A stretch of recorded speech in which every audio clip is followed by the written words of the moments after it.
Hello and welcome. Thank you so much, Lisa, for joining us as we begin our conversation on Heritage Month. And this month, as we all know, is the celebration of Hispanic and Latinx heritage.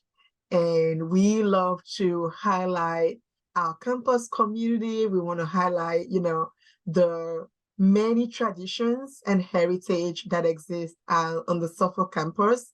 And we interview faculty, staff, students, alums, and we just want to show the the benefits of just being in community with everyone and the joy of having folks share with us their heritage. And it's a privilege that in the Career Center, we get to learn about your background. So thank you so much for joining us. Of course, thank you for having me. Thank you. So without further ado, I am going to ask you my first question, and which is very much for you to introduce yourself and tell us how you identify. Hello, everyone. My name is Lisa Rivera. I use she, her pronouns, and I am the Director of First Generation Student Initiatives at the Center for First Generation and Educational Equity, formerly the Center for Academic Access and Opportunity, both long titles that I need to find myself pausing for to make sure I say them correctly, but that's who I am. That's where I'm at. Thank you very much. And again, thank you for joining us in having this conversation. And one of the things that we also talk about here is that there's no denying that identity impacts one's professional life. How have aspects of your identity impacted your career? I think in a lot of ways, I think my identities have led me to this specific role and this kind of work in higher ed. So I come from a Puerto Rican family. Both of my parents were born in Puerto Rico, and in the 50s, their families relocated to the Midwest in Cleveland. I think around that time, there might have been like a big wave of relocation, and that happens every so many years, usually on the island. So if you think about Hurricane Maria, when Hurricane Maria happened, there were a lot of Puerto Ricans from the island who ended up relocating to the mainland in different places. And so I think this particularly had to do with just different economic opportunities that they were looking for, not necessarily because of a hurricane, but nonetheless. So my parents were really lucky to have their own parents who really enriched them in all things their culture growing up, even though they weren't on the island anymore. So they spoke Spanish at home. They made Puerto Rican food. They played music, all the culture, all the history, everything really was around them at all times. And so as a result of that, I was then really lucky to be around a lot of those things growing up. When I was younger, I used to speak more Spanish. I was learning kind of both at the same time. And then as time went on, because I was in more English speaking settings, I ended up just really having English really stick to my memory and whatnot. So I'm not fluent, but I understand more than I speak at times. And I go back to it a lot. But anyway, Spanglish probably is what I speak more than anything. But anyway, so so I was around the language, the food, the dance, the music, everything. So I'm really, really lucky. And I always like to kind of acknowledge that because my grandparents made that decision to try something new themselves. It helped my parents try something new, but then also really keep me engulfed in my culture. But I've always kind of felt this feeling, and I know a lot of us in the community at times feel the same way, where we're not quite enough of one thing over another. We're not quite, in my case at least, Puerto Rican enough, or we're not American enough. So you're constantly straddling these lines all the time. Just when you're trying to live your day-to-day life. But I think aside from that, also being a first generation college student is another identity that you're kind of straddling lines with, and you're in between constantly. You're learning something entirely new, a new system of higher ed and everything that entails, all while just trying to live your everyday life, and when you're in undergrad, completing your assignments or just maintaining a social life, whatever it is, you're constantly not enough of this, but not quite enough of that. And that's been something that's followed me for forever. I think when you're first gen too, you never quite stop being first gen, especially when you're working in academia. So those identities really just kind of mirror everything. And I think because they're so personal, it's led me to do this more personal work as well. I totally agree. You never stop being a first gen. It never ends, never ends. Yes. Well, as we celebrate Heritage Month, what does the term Hispanic Heritage Month means to you, and what significance does it hold? Um, if I'm being honest, for me, it's not, it's nice in some ways to have a pause and to get, an additional spotlight, if that makes sense, kind of like what we're doing here today. But realistically, I feel like it's something that I live every day. So I never quite feel like I'm pausing to acknowledge something additional. Whether it's something that I'm keeping up with at home here, or whether it's me calling back home, talking with family, my parents and whatnot, I feel like the culture and the heritage part of it all is already there, that I don't know, I guess I just never really quite pause enough on it, if that makes sense. I'm thankful for it though, but I just, yeah, it's another, in some ways at least, it's another month. Yeah. Yeah, for some people, like that's your life. But I Yeah. think in some ways it's like, oh, your heritage is being celebrated as a country. So I totally get it that no, you don't celebrate once a month. You celebrate Yeah, every it's like day. you never realize you are not that being Hispanic or whatever month is being celebrated makes you othered, but like when you are othered in a sense, you never really you sometimes you do actually. Let me backtrack on that. You don't all the time feel like you're an extension of what like kind of is the foundation because you're just in your own shoes every day. But I hear you on that. Yeah, it's nice to have some sort of additional acknowledgement and a pause of that.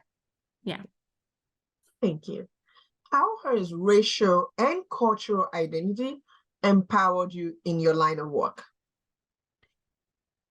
I think in some ways it's empowered me in my line of work because I at times reflect on what I kind of wish I had when I was in school. Whether it was a center like the Center for First Gen EdX or even a career center that acknowledges what these different identities experience, um, or just an individual, a person that could kind of relate to straddling lines culturally, but also being first gen. I had some really, really wonderful faculty that I was lucky to have when I was in undergrad that were advocates for me in a sense in a lot of different ways.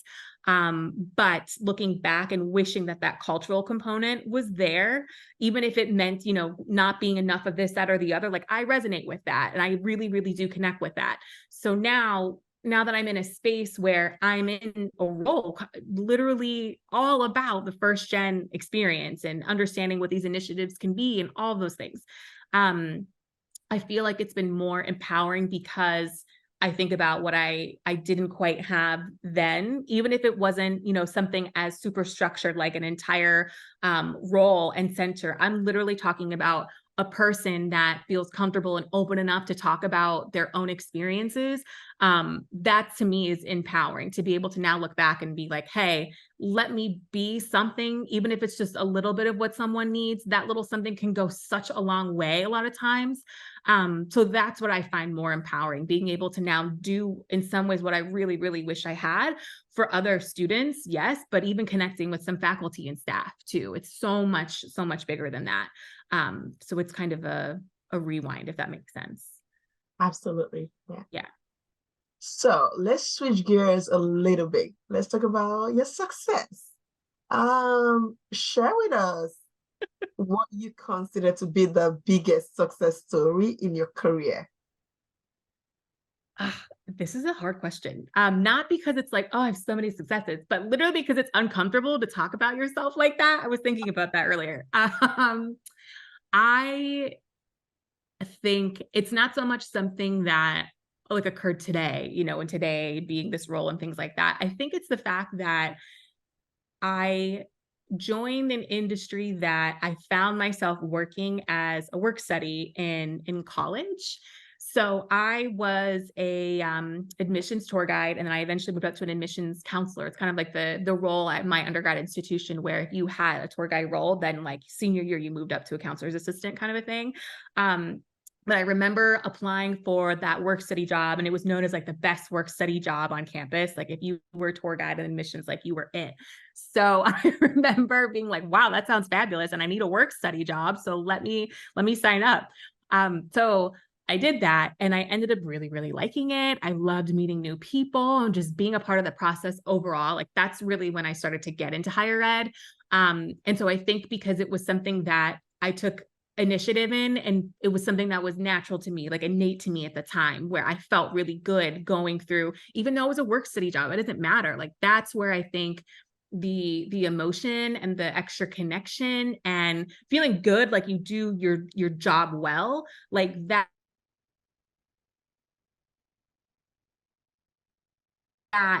was really important to me. So looking back, one of my biggest successes, because it was something that was natural. It wasn't a force. It was just like, I feel really good doing this. I don't feel like I need to change myself for this.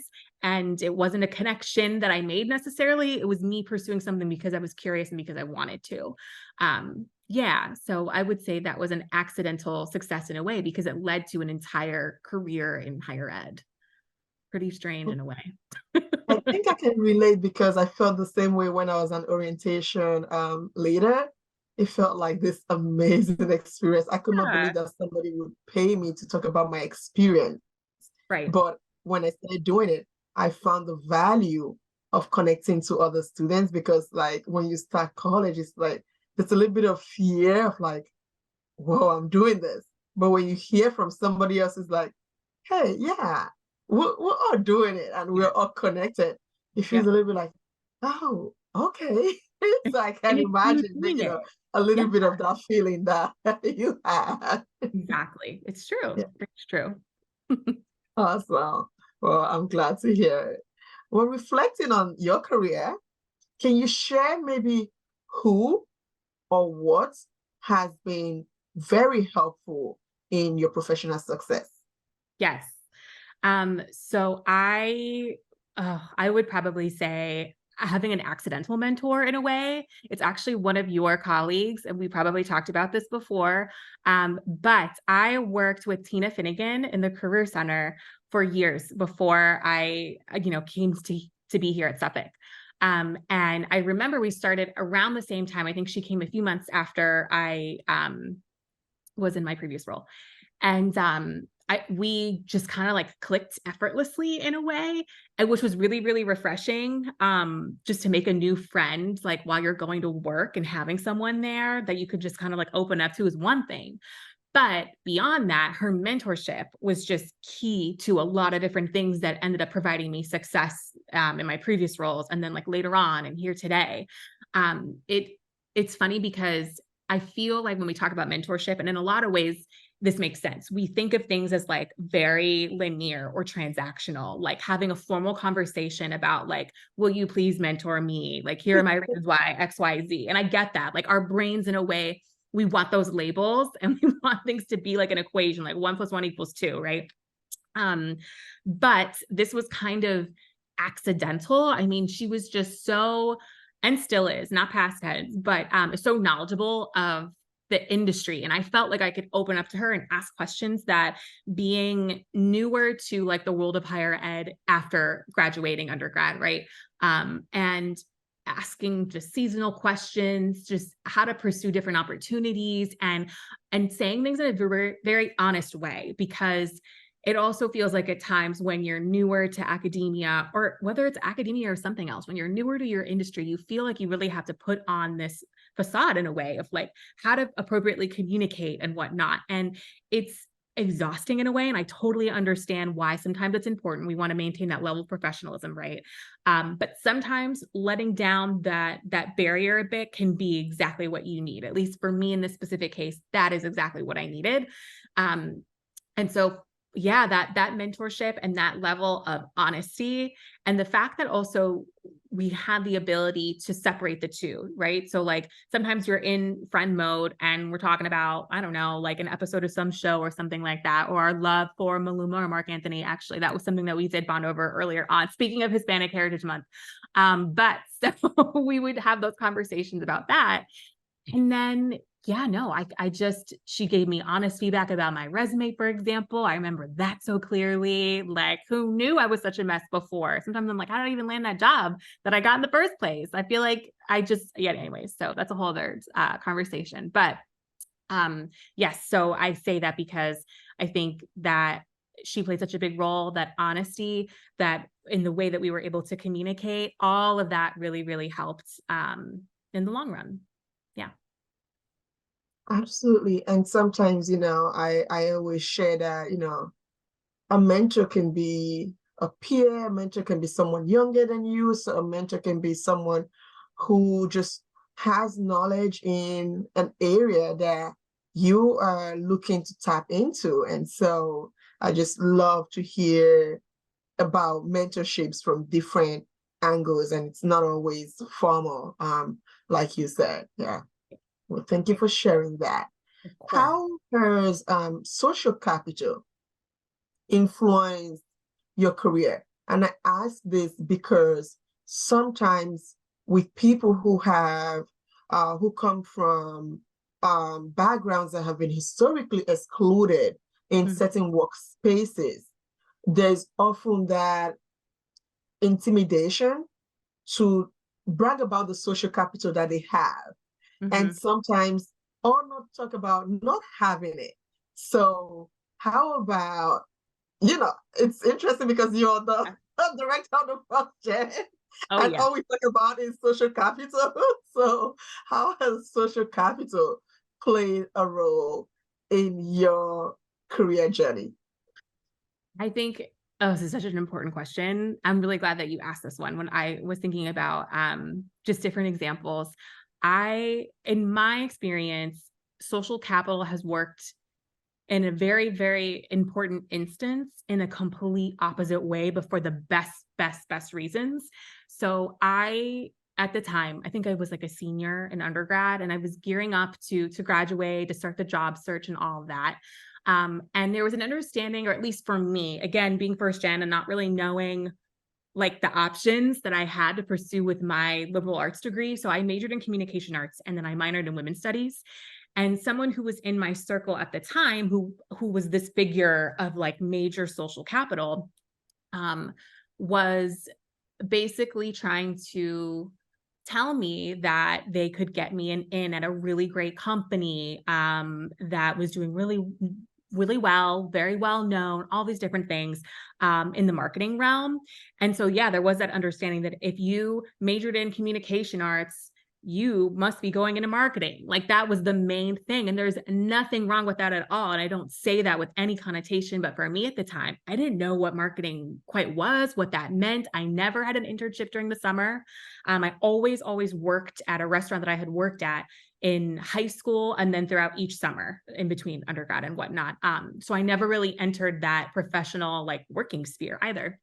So I thought that I was doing what I should be doing because that was like 1 + 1 = 2, right? Two being marketing for me at the time in my understanding.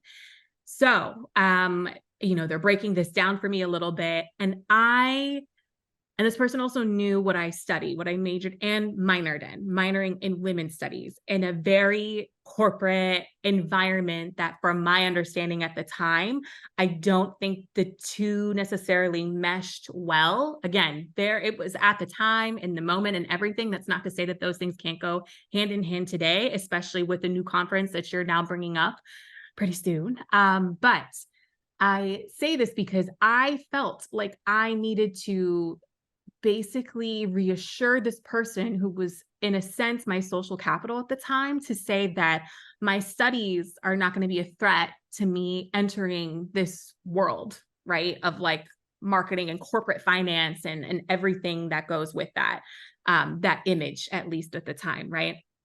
And I think about that not often, not every day that I wake up, but I think about that time semi often because the fact that I felt like I needed to reassure this person that I wasn't going to be a threat to their environment, to the way that their world operated and worked, I felt so gross afterwards. I felt like I wasn't staying true to my authentic self at all, because it just it didn't feel right at all.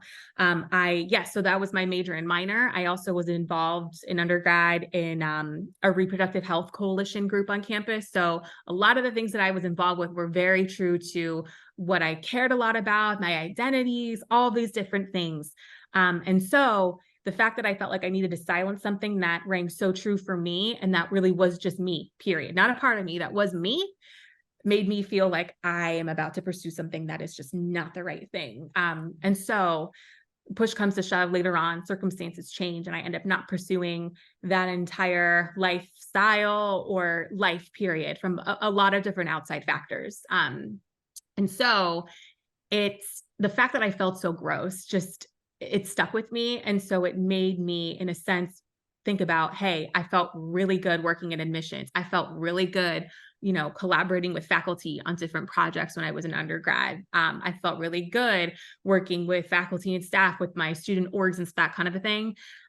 So then I basically followed that path instead. When I moved to Boston, I didn't have a job lined up or anything. I hadn't visited the city. I hadn't checked out the apartment that we lived in. And I'm speaking to like the queen of the career center right now. So like, I am not trying to give terrible advice at all. I was just in a place where I wanted to take a really big risk while I could, while I knew I didn't have a lot of responsibility or ties to anybody yet, like nothing like that. Right. And my best girlfriends and I, we decided that we wanted to move to a bigger city and pursue something completely new.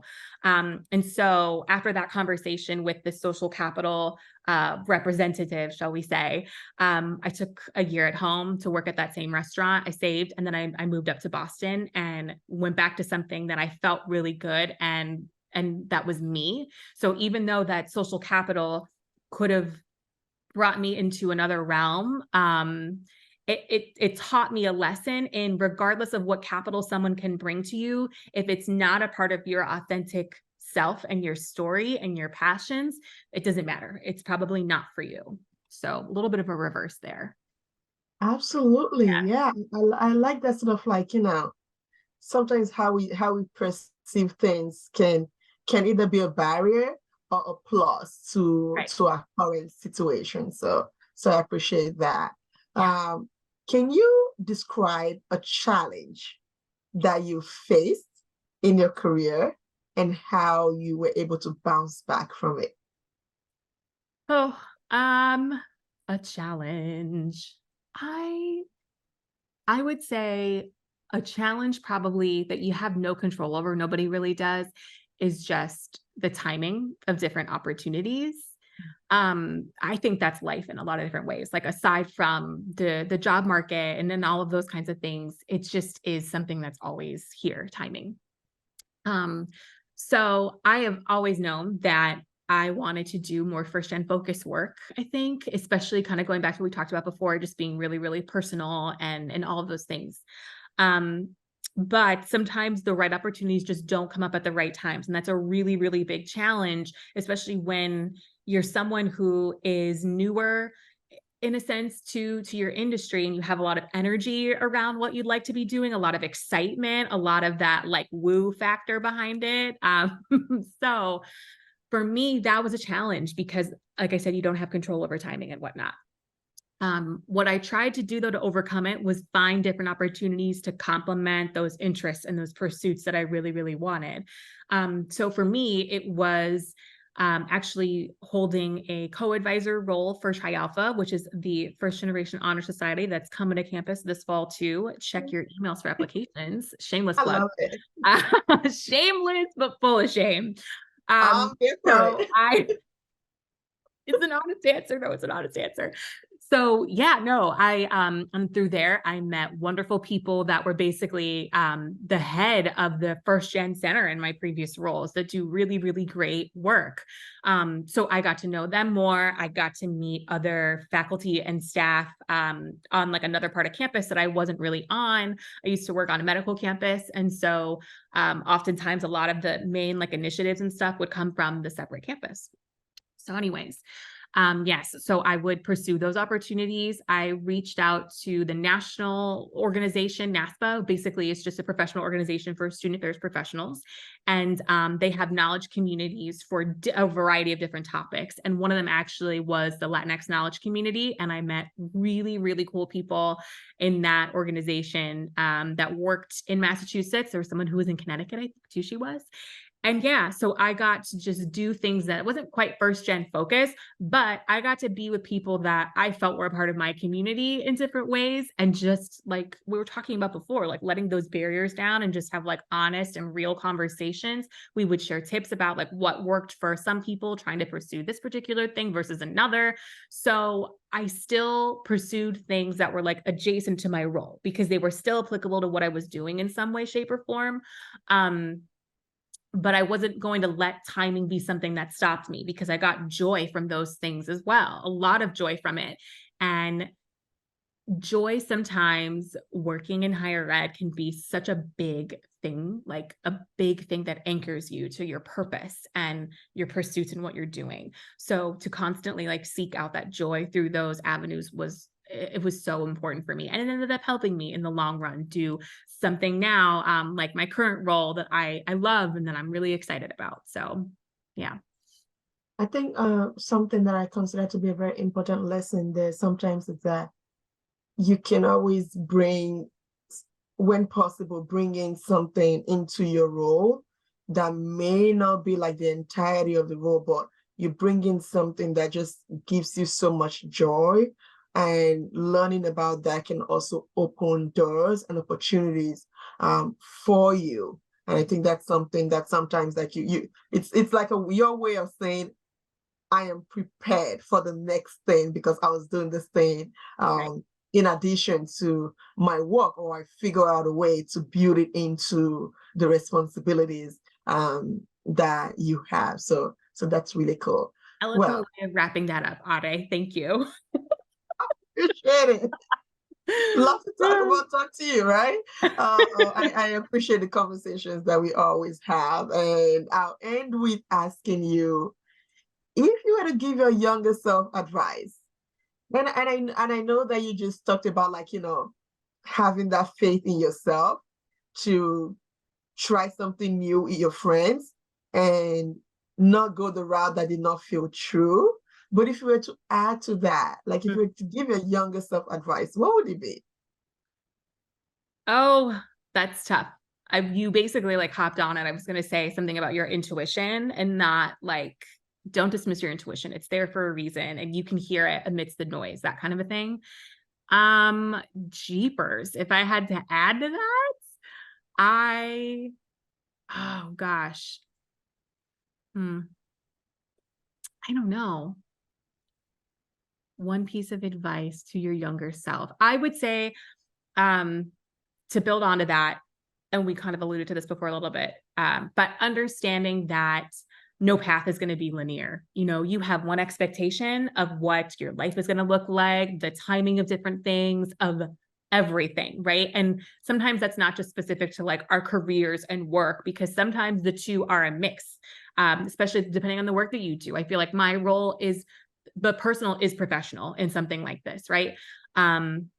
But yeah, understanding that like you may have a particular vision and expectation, and that's okay. There's nothing wrong with keeping that in the back of your mind and having that be something that you work towards, and that's like your tunnel vision that you kind of focus on. But no, I think for so many people, all of us, in a lot of ways, it is not linear, and that's okay. That doesn't mean that your final destination will not be reached. I totally love that. Yeah, you get that. It takes time, but yeah. Yeah. We're For all sure. trying to figure out what we're gonna be when we grow up. Oh yeah. That's I'm still up growing to up, you. so both of us over here. Yeah. until you get to the end, there's always that chance to like do something you love, to learn and Definitely. grow. And so Yeah. I just love that, no one path is like just straight and narrow. Like some of us, have to sort of like figure it out and make waves and get to where we are. So with that, I want to say thank you so, so much for being willing to share your story with us as we again celebrate Latinx and Hispanic Heritage Month. So thank you so much, Lisa. Thank you for having me on it. This was Of great. course, Anytime. our pleasure.